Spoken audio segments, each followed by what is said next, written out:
Jantar Mantar protest की तो video सबने देखी होगी, बहुत वायरल थी उस समय और अब डिलीट की जा रही है। लेकिन आप लोग ने देखा होगा कि कैसे प्रदर्शनकारियों पर अंधाधुंध लाठियां चलाई गई थी। अब लोकतंत्र में जब कानून के रक्षक ही कानून की धज्जियां उड़ाने लगे तो आप उसे क्या कहेंगे, सुरक्षा या सरेआम गुंडागर्दी?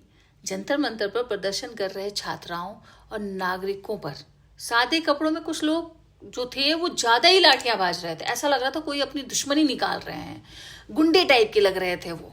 और जब देश ने उनसे पूछा कि भैया ये सादे मतलब कपड़ों में कौन थे जो लाठियां चला रहे थे, कोई गुंडे थे क्या?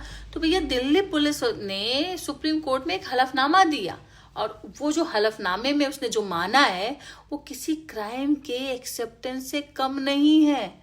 दिल्ली पुलिस ने माननीय सुप्रीम कोर्ट के सामने ये माना कि जो सादे कपड़े में जो लोग थे वहां पे लाठियां भाज रहे थे वो कोई गुंडे उंडे नहीं थे, वो पुलिस के ही स्पॉटर्स और जवान थे।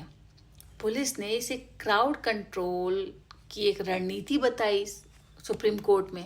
लेकिन दिल्ली पुलिस शायद ये भूल गई है कि भारत कोई पुलिस स्टेट नहीं है, एक लोकतांत्रिक देश है जो संविधान से चलता है।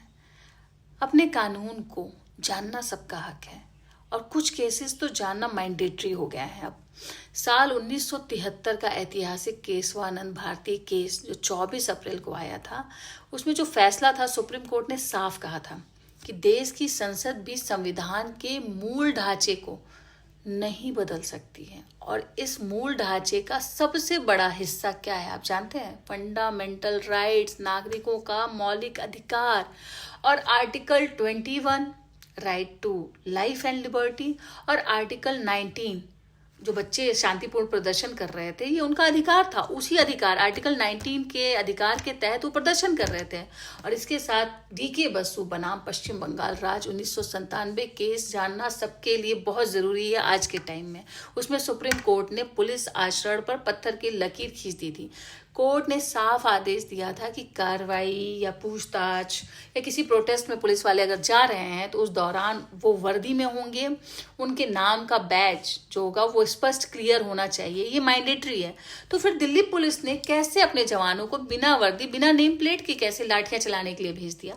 अगर कोई व्यक्ति बिना वर्दी के हाथ में डंडा लेकर आपको पीटने आ जाएगा तो हमें आपको कैसे पता चलेगा कि वो पुलिस वाला है या कानून को हाथ में लेने वाला कोई गुंडा है या अराजक तत्व है?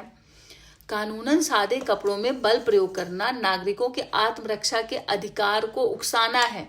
और मान लीजिए जनता अपने राइट टू प्राइवेट डिफेंस में पलट कर उनको मार दे, तब तो आप लोग कहेंगे पुलिस वाले मारे गए। भाई जनता के पास ये जानने का पूरा हक है कि उन पर जो लाठी चलाने वाला है वो असली पुलिस वाला है या कोई गुंडा है। और दिल्ली पुलिस का कोर्ट में ये कहना कि हाँ वो हमारे ही आदमी थे, असल में अपनी ही कानून उल्लंघन की कार्रवाई को स्वीकार करना है। ये सीधे तौर पर सुप्रीम कोर्ट की अवमानना है। जब देश का संविधान संसद को मूल ढांचे से खिलवाड़ करने की इजाजत ही नहीं देता तो पुलिस को सादे कपड़ों में नागरिकों के मौलिक अधिकारों को कुचलने का अधिकार किसने दे दिया? अब इसे पुलिस बता रही है कि क्राउड कंट्रोल है। भैया ये क्राउड कंट्रोल नहीं है बल्कि स्थापित कानूनी प्रक्रियाओं का माखौल है। अब देखना यह है कि सुप्रीम कोर्ट कानून की धज्जियां उड़ाने वाले इन बिना वर्दी लाठीधारियों पर सख्त कार्रवाई करेगा या पुलिस की इस दलील को स्वीकार कर लेगा। संसद संविधान का मूल ढांचा नहीं बदल सकती तो पुलिस कानून का नियम कैसे बदल सकती है?